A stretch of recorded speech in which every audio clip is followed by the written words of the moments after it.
TNN T V کی بین الاقوامی خبروں کے ساتھ میں ہوں بشرا خان۔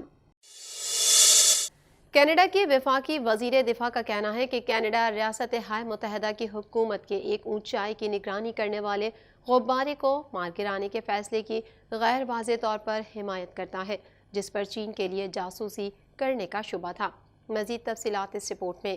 کینیڈا کے وفاقی وزیر دفاع کا کہنا ہے کہ کینیڈا ریاست ہائے متحدہ کی حکومت کے ایک اونچائی پر نگرانی کرنے والے غبارے کو مار گرانے کے فیصلے کی غیر واضح طور پر حمایت کرتا ہے، جس پر چین کے لیے جاسوسی کرنے کا شبہ تھا۔ اس غبارے نے کینیڈا کی فضائی حدود کی خلاف ورزی کی تھی۔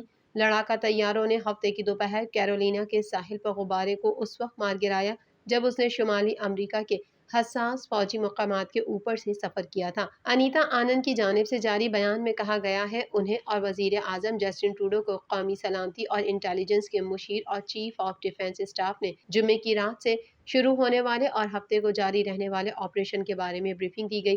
انہوں نے کہا کہ کینیڈا اس فیصلے پر اپنے امریکی ہم منصبوں کے ساتھ قریبی رابطے میں ہے اور اس کے قریبی تعاون کے لیے امریکہ کا شکریہ ادا کرتا ہے۔ جمعے کو انیتا آنند کے دفتر نے اس بارے میں کوئی تبصرہ کرنے سے انکار کر دیا کہ آیا غبارہ کینیڈا کی فضائی حدود میں آیا کہ نہیں، لیکن ان کے ہفتے کے بیان میں کہا گیا ہے کہ اس نے امریکی اور کینیڈا کی فضائی حدود اور بین الاقوامی قانون کی خلاف ورزی کی ہے۔ چینی وزارت خارجہ نے کہا کہ یہ غبارہ ایک شہری ہوائی جہاز تھا جسے بنیادی طور پر موسمیاتی تحقیق کے لیے استعمال کیا جاتا تھا، جو ہواؤں کی وجہ سے اپنے طے شدہ راستے سے ہٹ گیا۔ امریکی وزیر دفاع لائٹ آسٹن نے ایک بیان میں کہا کہ امریکی پانیوں پر غبارے کو محفوظ طریقے سے مار گرانے کا فیصلہ کینیڈا کی حکومت کے تعاون اور مکمل تعاون کے ساتھ کیا گیا۔ آسٹن نے بیان میں کہا اور ہم ناراڈ کے ذریعے غبارے کی ٹریکنگ اور تجزیے میں اس کے تعاون کے لیے کینیڈا کا شکریہ ادا کرتے ہیں۔ امریکی حکام نے یہ بھی اعلان کیا کہ secretary of state Antony Blinken چین کے لیے طے شدہ ہائی اسٹیک ویکینڈ کا سفارتی دورہ ملتوی کر رہے ہیں۔ کینیڈا میں آرکٹک بلاسٹ کے بعد شدید سردی کی لہر ختم ہو گئی ہے، تاہم ملک کے مشرقی علاقوں میں ہزاروں افراد بجلی سے محروم ہیں۔ مزید تفصیلات اس رپورٹ میں۔ کینیڈا میں شدید برفانی طوفان کے بعد ہزاروں افراد بجلی سے محروم ہو گئے۔ مشرقی کینیڈا میں پچھلے 2 دنوں سے چھائے ہوئے سرد موسم کے انتباہات بڑی حد تک ختم ہو گئے ہیں، لیکن کچھ نووا اسکاٹشینز اور نیو برنسوک سرد درجہ حرارت اور تیز ہواؤں کی وجہ سے بند ہونے کی وجہ سے بجلی سے محروم ہیں۔ 8 صوبوں اور علاقوں کے لیے ماحولیات کینیڈا کے انتباہات کو متحرک کرنے والی سردی کی لہر اتوار کے روز ختم ہونے کی پیش گوئی کی گئی۔ بحر اوقیانوس کے صوبوں کو ہفتے کے روز بجلی کی بندش کا سامنا کرنا پڑا کیونکہ سرد درجہ حرارت نے چاروں صوبوں میں سرد موسم کے ریکارڈ توڑ دیے۔ ایک بڑے آرکٹک ایئر سسٹم نے جس نے جمعے کے روز ملک کے بیشتر حصے کو اپنی لپیٹ میں لے لیا تھا، اس سے قبل موسمی ایجنسی نے آنٹیریو سے لے کر نیو فاؤنڈ لینڈ اور لیبراڈور تک پھیلے 6 صوبوں کے ساتھ ساتھ نوناوت اور شمال مغربی علاقوں کی کچھ کمیونٹیز کے لیے انتہائی سردی کے الرٹ جاری کیا تھا۔ ان انتباہات کا بڑا حصہ ہفتے کو برقرار رہا، حالانکہ انہیں کیوبیک اور آنٹیریو کے جنوبی علاقوں کے لیے ہٹا دیا گیا تھا کیونکہ ان علاقوں میں درجہ حرارت میں اضافے کی پیش گوئی کی گئی تھی۔ ماہرین موسمیات کے مطابق یہ پورے مشرقی کینیڈا کے لیے بالکل ریکارڈ توڑ سردی رہی ہے۔ کچھ علاقوں میں درجہ حرارت -40 ڈگری سینٹی گریڈ سے -50 ڈگری سینٹی گریڈ کی طرح محسوس ہو رہا تھا۔ دوسری جانب بے گھر افراد کے وکلاء کا کہنا ہے کہ ٹورانٹو میں وارمنگ سینٹر میں گنجائش سے زیادہ افراد دیکھے گئے۔ ٹورانٹو میں وارمنگ سینٹرز کو 24 گھنٹے کھلا رکھنے کے مطالبات بڑھ رہے ہیں۔ کمیونٹی ورکرز اور طبی فراہم کنندگان کہتے ہیں کہ درجہ حرارت -15 سینٹی گریڈ یا ہوا کی سردی کے ساتھ -20 سینٹی گریڈ تک پہنچنے کے بعد انہیں کھولنے کی سٹی پالیسی ظالمانہ ہے۔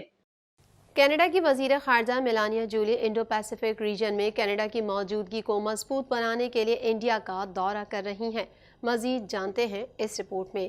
کینیڈا کی وزیر خارجہ میلانیا جولی ہند بحر الکاہل میں کینیڈا کی موجودگی کو مضبوط بنانے کے لیے انڈیا کا دورہ کر رہی ہیں۔ کینیڈین وزیر خارجہ میلانی جولی ہند بحر الکاہل کی حکمت عملی کی شراکت داری کو مضبوط بنانے اور ملک کے ساتھ 2 طرفہ تعلقات کو گہرا کرنے کی کوشش میں 6 سے 7 فروری تک دہلی، ہندوستان کا سفر کریں گی۔ گلوبل افیئرز کینیڈا کی جانب سے کہا گیا ہے کہ جولی کے دورہ ہند کا مقصد 2 طرفہ تعلقات کو گہرا کرنا اور مضبوط شراکت داری کو فروغ دینا اور دونوں ممالک کے لیے ترقی اور خوشحالی کے مواقع پیدا کرنا ہے۔ بیان میں کہا گیا ہے کہ ہندوستان میں جولی ملک کے وزیر خارجہ سبرامنیم جے شنکر سے ملاقات کریں گی۔ اس دورے سے پہلے انہوں نے جے شنکر کے ساتھ 2 طرفہ ملاقاتیں اور 2 کالیں کی۔ دونوں وزراء ان علاقوں کی نشاندہی کریں گے جہاں کینیڈین اور ہندوستانی مفادات آپس میں ملتے ہیں اور جہاں دونوں ممالک عالمی اور علاقائی مسائل پر مزید تعاون کر سکتے ہیں۔ خاص طور پر اس سال G20 کی صدارت ہندوستان کے پاس ہے۔ انڈو پیسفک اسٹریٹجی، جسے وفاقی حکومت نے گزشتہ نومبر میں شروع کیا تھا، کینیڈا کے خطے کے ممالک کے ساتھ مشغولیت کے منصوبے کا خاکہ پیش کرتا ہے،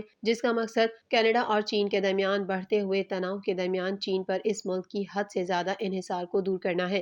جولی کی ہندوستان کے دورے کے دوران کینیڈا کے ایجنڈے کے بارے میں بات کرنے کے لیے کاروباری اور سول سوسائٹی کی کمیونٹیز کے اہم ہندوستانی اسٹیک ہولڈر سے ملاقات کی بھی توقع ہے۔ جولی نے بیان میں کہا کہ ہند بحر الکاہل کا عروج غیر معمولی مقامی فوائد کے ساتھ ساتھ کینیڈا میں خوشحالی، اقتصادی ترقی اور بہتر معاوضے والی ملازمتوں کے مواقع فراہم کر سکتا ہے۔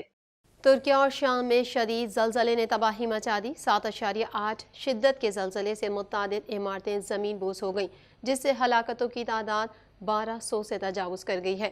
مزید احوال اس رپورٹ میں۔ ترکیہ اور شام میں شدید زلزلے نے تباہی مچا دی۔ 7.8 شدت کے زلزلے سے متعدد عمارتیں زمین بوس ہو گئیں، جس سے ہلاکتوں کی تعداد 1200 سے تجاوز کر گئی ہے، جبکہ مزید ہلاکتوں کا خدشہ ظاہر کیا جا رہا ہے۔ ماہرین کی جانب سے زلزلے کو ترکی اور شام میں حالیہ تاریخ کا سب سے بڑا زلزلہ قرار دیا جا رہا ہے۔ ترک ڈیزاسٹر مینجمنٹ ایجنسی کا کہنا ہے کہ زلزلے کے بعد سے 78 آفٹر شاکس محسوس کیے گئے ہیں۔ زلزلے سے کم از کم 1710 عمارتیں گر گئیں۔ ترک صدر کا کہنا ہے کہ ترکیہ میں زلزلے سے اموات کی تعداد 912 ہو گئی اور 5383 افراد زخمی ہیں۔ زلزلے سے اموات کتنی بڑھیں گی ابھی اندازہ نہیں لگا سکتے۔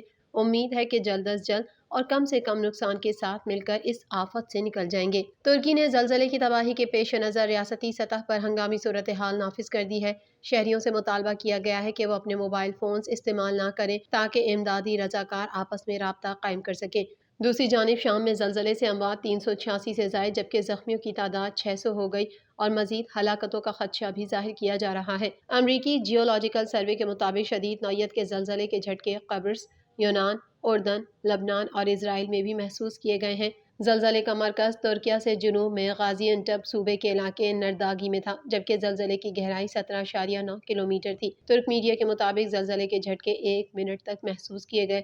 وزیر اعظم پاکستان شہباز شریف نے ترکیہ زلزلے سے نقصانات پر رنج و غم اور افسوس کا اظہار کیا ہے۔ وزیر اعظم نے کہا کہ مشکل کی اس گھڑی میں برادر ملک ترکیہ کی حکومت اور عوام کے ساتھ ہیں۔ پاکستان اپنے برادر ملک ترکیہ کے عوام اور حکومت کی ہر ممکن مدد کرے گا۔ ترکیہ نے ہر مشکل میں ہمیشہ پاکستان کا ساتھ دیا ہے۔ موسمیاتی تبدیلیوں سے تباہی کے بڑھتے واقعات پوری دنیا کے لیے خطرے کی گھنٹی ہیں۔